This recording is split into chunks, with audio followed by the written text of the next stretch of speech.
Hello, hello, hello! Happy day, world! Welcome to the Porenay in Croatia. Zdravo svima, dobro došli na moj kanal. Good day, everyone! Magandang araw po sa lahat. Ug mayong adlaw, Cebu! Dito na ang ating breakfast at 11. So, mostly guys, late kami dito dahil late kami matutulog. So, ito ang aking pizza na leftover from last night. Ang aking cappuccino instant. At ito naman kay Angela yung favorite niya na bread with cheese and butter. So, second, ang ating gagawin guys, mag-open na tayo sa lahat-lahat ng mga rooms na windows. At ito ang bubungad sa akin guys. Tuwing umaga ang aking Filipino plants, kalabasa, ampalaya at okra, radish, yung mga ganun guys. So salamat at tumubo siya. After that, lumabas tayo sa ating mga outdoors. Ayan yung mga cactuses ko na may nagbe-bear na ng mga plants.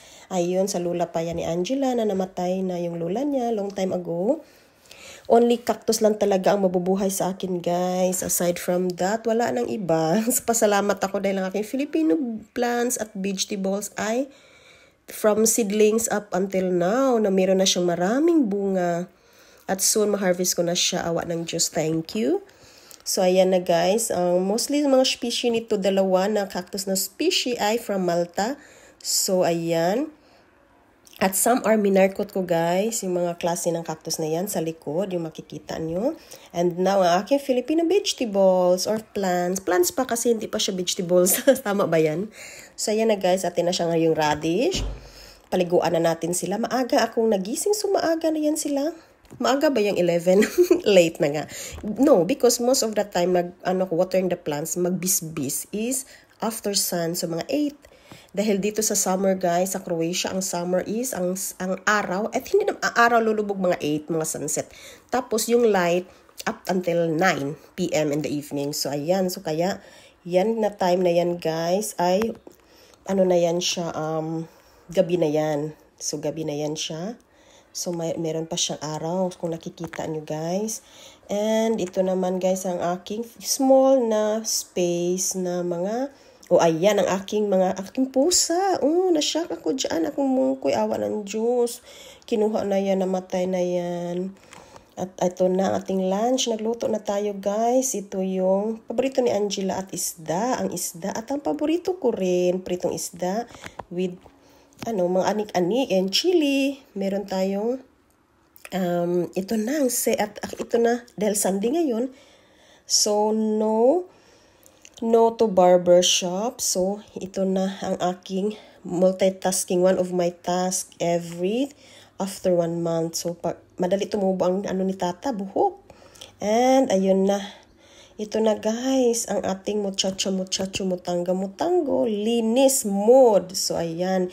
Hindi uso dito maid or katabang sa Europe guys. Meron siguro yung mga mayayaman na mga rich people. So ito tayo mga middle class. Middle lang tayo guys kasi nakakain tayo, nakapag tayo ng mga bills at meron tayong mga sariling bahay. So middle tayo, middle class. Accept natin yan. So ayan, from outside ako maglilinis guys. From the syempre ang ating main entrance, ang ating mga handrel dyan, paghahawak ang bisita or sino man or ako or si Angela. Ayan, napaka-ozy ko guys sa mga dirty. At ang balkon, yung pinaka-biggest na trabahuin kasi malaki ang balkon, malaki ang mag-map tayo dyan. After map, na tayo guys, mag-vacuum. So okay lang. Ayaw ko magwalis kasi yung abo guys, maglagpot. So ayan na tayo. Sampay. Style ko dito guys, sa gabi akong maglo-laundry. Aside from mura ang kuryente, at sa umaga, pagtapos ko na lahat-lahat, kay Angela magpakain at nakakain ako, so magsampay mood na tayo. So ayan, summer is scorching ang sun guys, around mga 8, ayun, mainit na. So next is, ilabas natin si Biik, dahil si Angela atat, everyday gusto niya makalabas sa outdoor. Ayan, kamami, because may nakikita naman siyang spider, papatay niya sa akin guys. Takot yan si Angela sa mga animals or insects. Ayun na, tapos na kami sa outdoor, balik trabaho na naman kay Angela room. Ito hindi pa to na renovate or na paint. So, after kay Angela, dito na tayo, muchacha, dito na naman sa toilet. So, ito na. Hindi ako araw-araw maglinis ng toilet guys, mga alternate. Ayan, disinfect, trapo, punas, yung mga nasami din mga ihi sa mga lalaki, si tata. So, ayan, number 1 talaga linisin. Aside from kitchen, ang toilet. Oze ako sa linis, guys. Adik ako, kailangan talaga mawa na dihang mga print, mga fingerprint, mga unsa pa na din mga print. So, oh, ayan na, nagdiwal pa. Gikapoy na ang muchacha. Hala, bira. Ang anong ni-enter, nag-iingon abroad pa more, pero ang atong swerte na sa gawa, so let's face it, and we have be thankful and blessful. So ayan na naman sa hodnik or sa aisle. So Croatian word, hodnik is aisle. So ayan guys, map na naman.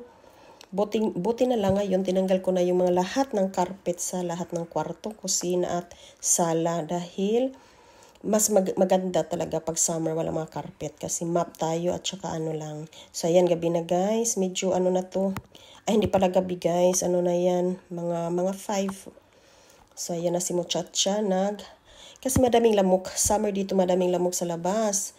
So ayan na yung mga gipang tupi ko guys, so kinuha na. At ibalik na natin yan sa isa-isa sa mga kwarto.